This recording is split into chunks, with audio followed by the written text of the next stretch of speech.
கடவுளின் அன்பு. இன்றைய திருப்பலி வாசகத்தின் பதிலுரை பாடல் பல்லவியாக, ஆண்டவரே உம்மை புகழ்வேன், ஏனெனில் என்னை கை தூக்கி விட்டீர்.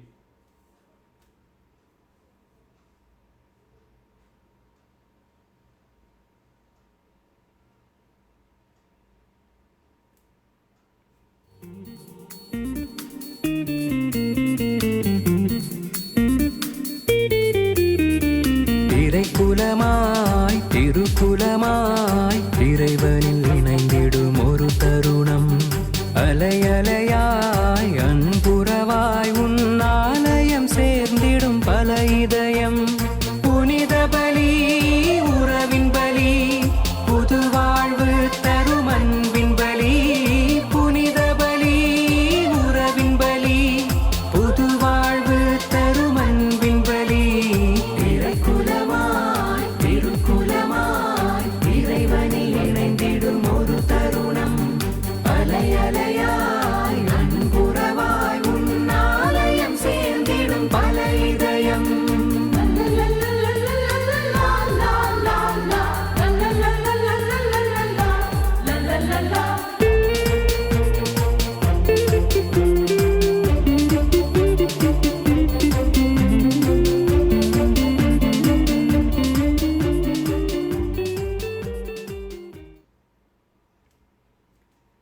முதல் வாசகம். இனி அங்கே அழுகையும் கூக்குரலும் ஒருபோதும் கேட்கப்படா. இறைவாக்கினர் ஏசாயா நூலிருந்து வாசகம். அதிகாரம் 65, இறைவசனம் 17 முதல் 21 முடிய.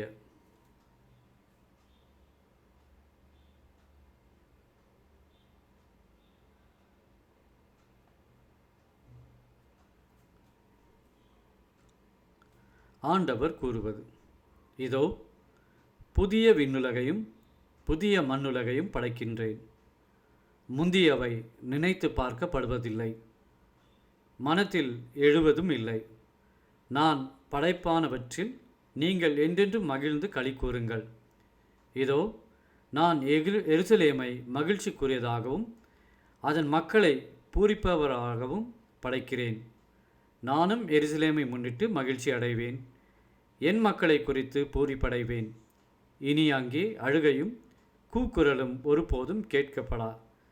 இனி அங்கே சில நாள்களுக்குள் இருக்கும் பச்சிளம் குழந்தையே இராது.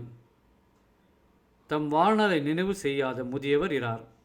ஏனெனில் 100 ஆண்டு வாழ்ந்து இறப்பவனும் இளைஞனாக கருதப்படுவான். பாவியோ 100 ஆண்டுகள் வாழ்ந்தும் சாபத்திற்கு உட்பட்டிருப்பான். அவர்கள் வீடு கட்டி அங்கு குடியிருப்பார்கள், திராட்சையை நட்டு அதன் கனிகளை உண்பார்கள். ஆண்டவரின் அருள்வாக்கு. இறைவனுக்கு நன்றி. பதிலுரை பாடல். ஆண்டவரை உம்மை ஏற்றி புகழ்வேன், ஏனெனில் நீர் என்னை கை தூக்கிவிட்டீர். என்னை கண்டு என் பகைவர் மகிழ நீர் விடவில்லை. ஆண்டவரே, நீர் என்னை பாதாளத்தில் இருந்து ஏறி வரச் செய்தீர். சாவுக்குழியில் இறங்கிய எனது உயிரை காத்தீர். பல்லவி. ஆண்டவரே உம்மை புகழ்வேன், ஏனெனில் என்னை கை தூக்கி விட்டீர். இறையன்பரே, ஆண்டவரை புகழ்ந்து பாடுங்கள். தூயவராம் அவரை நினைத்து நன்றி கூறுங்கள். அவரது சினம் ஒரு நொடி பொழுதுதான் இருக்கும், அவரது கருணையோ வாழ்நாள் முழுதும் நீடிக்கும்.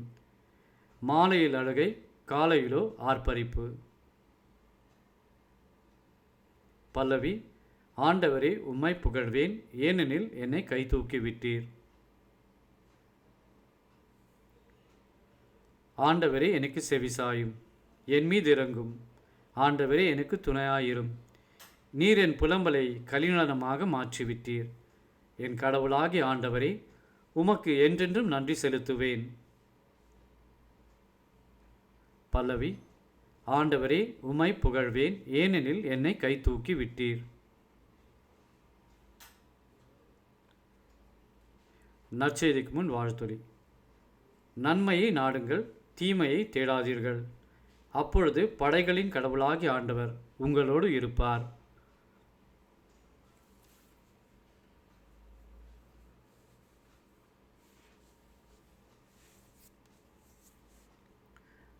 நற்செய்தி வாசகம்.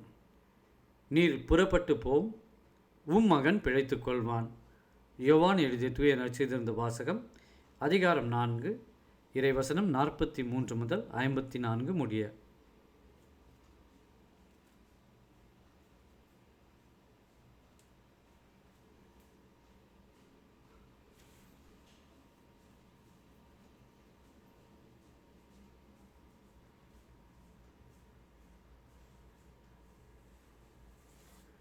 அக்காலத்தில் இயேசு சமாரியாவிலிருந்து கலிலேயாவுக்கு சென்றார். தம் சொந்த ஊரில் இறைவாக்கினருக்கு மதிப்பு இராது என்று அவரே கூறியிருந்தார். அவர் கலிலேயா வந்தபோது கலிலேயர் அவரை வரவேற்றனர்.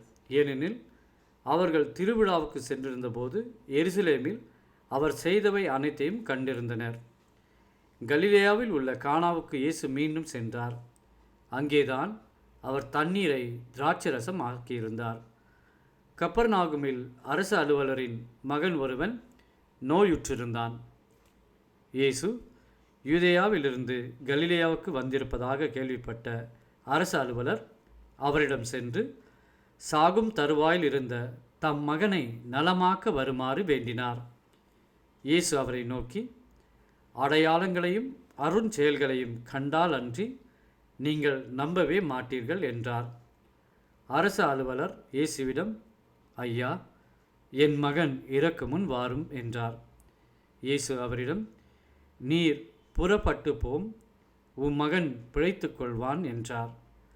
அவரும் இயேசு தம்மிடம் சொன்ன வார்த்தையை நம்பி புறப்பட்டு போனார். அவர் போய்கொண்டிருந்த போதே அவருடைய பணியாளர்கள் அவருக்கு எதிர்கொண்டு வந்து, மகன் பிழைத்து கொண்டான் என்று கூறினார்கள். எத்தனை மணிக்கு நோய் நீங்கியது என்று அவர் அவர்களிடம் வினவ, அவர்கள், நேற்று பிற்பகல் 1 மணிக்கு காய்ச்சல் நீங்கியது என்றார்கள். உம் மகன் பிழைத்து கொள்வான் என்று இயேசு அந்நேரத்தில் தான் கூறினார் என்பதை அவன் தந்தை நினைவு கூர்ந்தார். அவரும் அவர் வீட்டார் அனைவரும் இயேசுவை நம்பினர். இயேசு யூதேயாவிலிருந்து கலிலேயாவுக்கு வந்த பிறகு செய்த 2வது அரும் அடையாளம் இதுவே.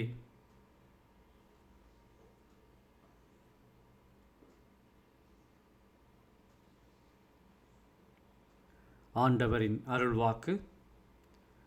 கிறிஸ்துவே, உமக்கு புகழ்.